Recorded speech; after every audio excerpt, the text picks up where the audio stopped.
is up, y'all? So, I know. Again, starting a bit odd. This is technically the new week, but this is Sunday. So, I mean, yes, it's the new week. These are out. Had to cut them off. The reason that I'm trying to film this right now is because I want to make sure that I show these blades for anybody that needs to cut control arms or toe arms. This is what did it. These were the blades right here. I couldn't get the other blades to work, so I'm just showing them so that, number one, if I ever need to do this again, I know those are the ones. The biggest part is just like I didn't want to cut into the subframe, so these were like really stuck against the wall, so I cut through the bushing first.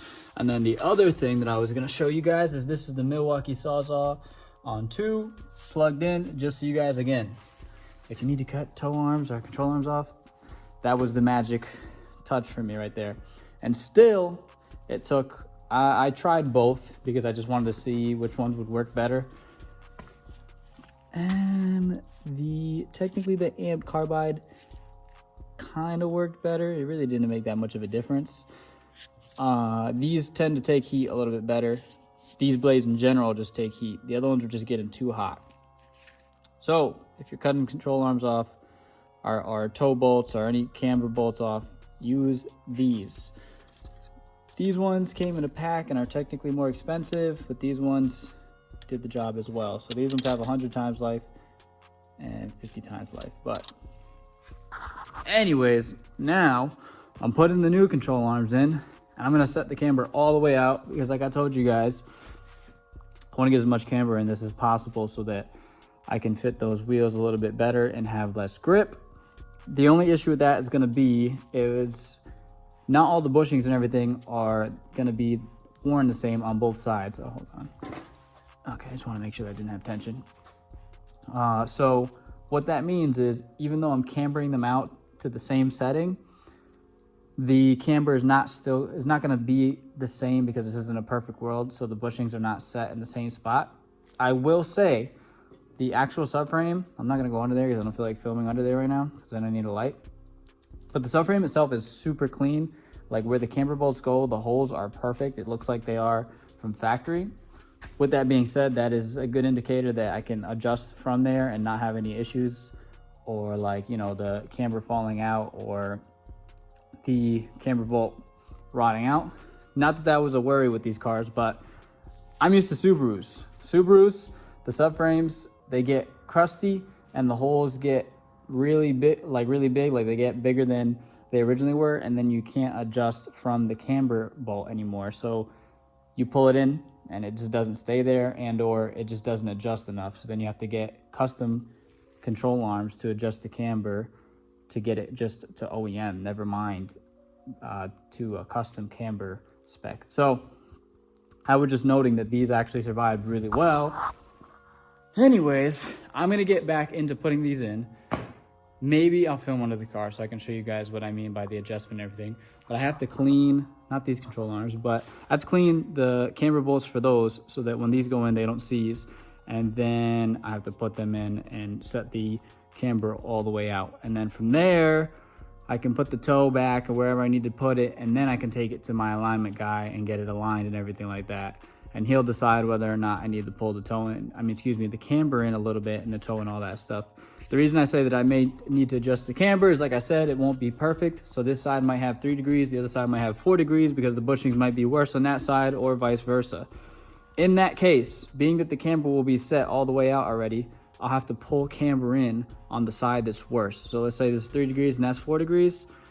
Then I'll have to pull that one to 3 degrees, knowing that this one's already as far as it can go, and it's at 3 degrees already. So that's where I'm at now. I'm gonna get crack-a-lacking. Woo! Okay. For my stance, boys, y'all are gonna like this. It looks way better. I don't know if y'all can see. I'm trying to get like a good angle here. I'm on a wide angle. I might have to do the zoom, but way more cambered. This ain't even doing it justice. I mean, if you can't tell, I don't, it's possible, it's really the camera. but it is way more cambered. This side actually doesn't look like too stancy. I don't know why. I'm assuming the camber is way more on this side. Yeah, it definitely is. I also have the toe out more on that side, so I think that also might be what it is, that it's allowing it to push the wheel out more. So I'm gonna have to try to put the toe out on this one more. I'm probably not gonna mess with it too much more, because once he does the alignment, that should set it where it wants to be at. So yeah, but I'm trying to see, like, I really can't give you guys an idea. From the back it showed you, but it's still not doing it no justice from the front. Hold on, I'm gonna zoom in. So this is pretty, like, probably like half a degree of camber. That's gotta be like 2 degrees at least, maybe 3 in the rear. But, oh, okay, there we go. Maybe if I get lower. Yeah, there you go. Now you can kind of see. Still, you can't really tell.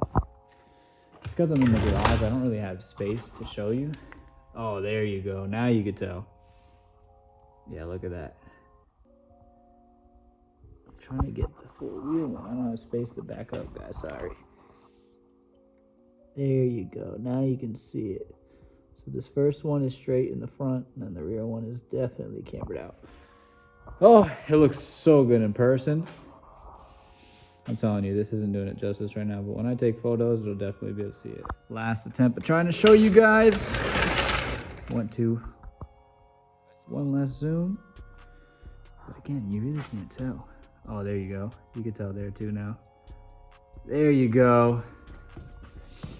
Come on, one more shot, one more shot. Yeah, and there you go. The one-time zoom is the magic. Again, these are toe out, which they're not supposed to be. They can be for drift, but I don't want them that towed out. I actually want them towed in, so I'll be dailing it. Oh, you can see the camber there. There you go, yep. Yeah. Yeah, there you go. All right, well, that was a success. It made the car even lower because it, you know, it's sitting on the inner side of the wheel more. It didn't make it much lower, but it looks much lower, but it's noticeably lower. Hold on, I'm gonna go back lighting. In person, it's noticeably lower. It's probably like a 1/4 inch, 1/2 inch lower, but it looks so much lower with the camber. And it looks so much better. Also, yeah, it made the fitment tighter too. So that might be why too, the shocks might be getting more compression. Yeah, but it's like perfect. I might have to raise it like a 1/4 inch, 1/2 inch, just so that it can tuck, because if not, I think I'm gonna rub right now. I can't even put weight on there right now, so I've got no strength. Oh, that's not bad. I don't know, guys, we're gonna have to wait and see, but it's looking good. Everything's all tight now, everything's all set, so now I can pull this out when I have to do my job tomorrow. And the car is sitting good, so I can go get it aligned once I get it all set and regged. So hopefully that gets done this week. Hopefully you guys are seeing a title that says driving the car for the first time. Fingers crossed.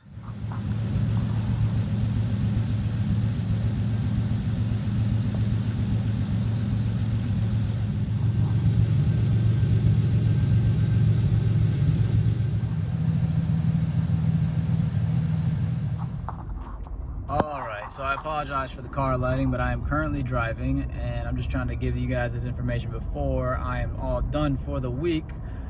I just left the garage. I was helping out my brother with his car. He got a new Accord, a 92, and I was helping out with that. I meant to film that for you guys, but I was just busy helping him, and I totally forgot to film. So this week you guys got to see that I got the camber into the rear finally of the SC. You guys got to see some B-roll clips of how that looks. The other thing that I also noticed is that my power steering pump is now leaking. So I gotta fix that. I have to order one. I also think the issue might be that the reservoir is too low. I know I mentioned this before, but I'm still not sure if that is the case or not, because I'm not seeing any aeration, which makes me think that is not the case. So I'm gonna order a new pump. I'm gonna replace that. Hopefully that will not leak anymore. But as far as I'm concerned, the whole car has been dry. The only leak that I have is that power steering leak, and it's only when I run the car for a little bit and it's coming out of the pump. I can clearly see that, which is exciting because now I can park my car wherever and not have any leaky spots, man. You know how nice and satisfying that is? But I know I'm going off on a tangent. Anyways, I hope you guys enjoyed. I apologize for the randomness. I apologize for the shortness, that there wasn't that many clips and that much explanation. But between last week and this week with the whole control arm situation, it just was what it was. And excuse me, finally the update on the car.